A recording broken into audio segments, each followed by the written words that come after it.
Hi everyone, welcome back to another video from Gameplay Classic. In this video, we will be learning how to invite friends on Call of Duty Mobile. First of all, launch open Call of Duty Mobile application and sign in using one of your accounts. After you are done and you are in the main homepage, go ahead and tap on the two human icons at the top right corner.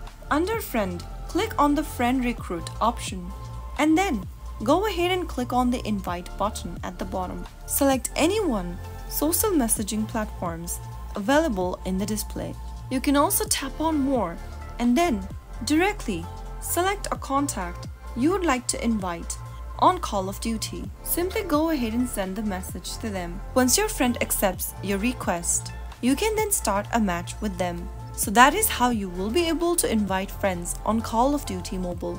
If you found the video to be helpful, go ahead and give us a thumbs up.